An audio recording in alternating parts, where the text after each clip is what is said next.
Invasive species, what are they? According to the United States Geological Survey, an invasive species is an introduced, non-native organism, disease, parasite, plant, or animal, that begins to spread or expand its range from the site of its original introduction, and that has the potential to cause harm to the environment, the economy, or to human health.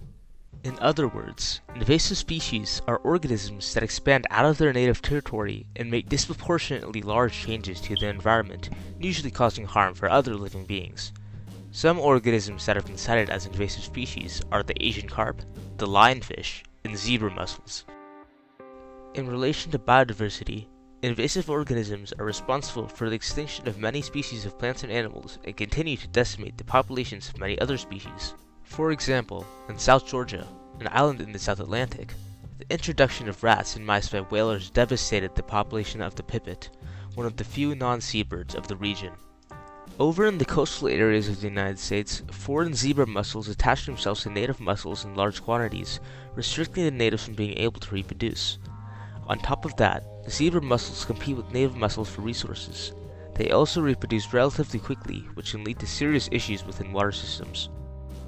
Here's a graph showing the rise of the invasive zebra mussel population as the native mussel population dwindles through the years.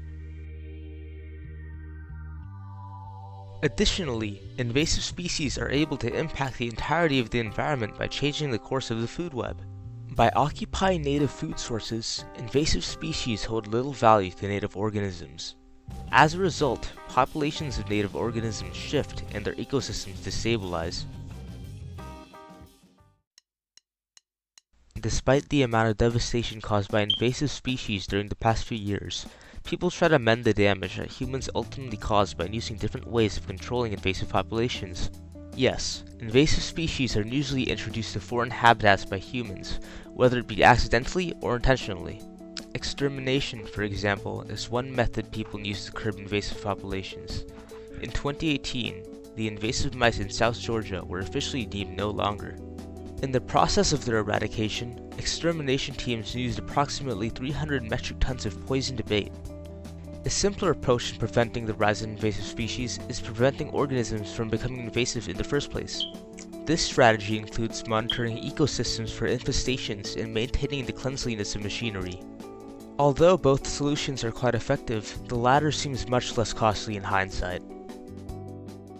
Without a proper solution to invasive species, the lives of many might just change for the worse. Organisms such as the mice on South Georgia and the zebra mussels on the American coast have been studied as invasive species that only pose harm to native ecosystems, which in turn negatively impacts human life. Biodiversity in various habitats will continue to diminish as long as humans avoid tackling the problem up front, the problem in which being the introduction of invasive species by humans. So, ask yourself, what could you do to ensure the wellness of both yourself and your environment?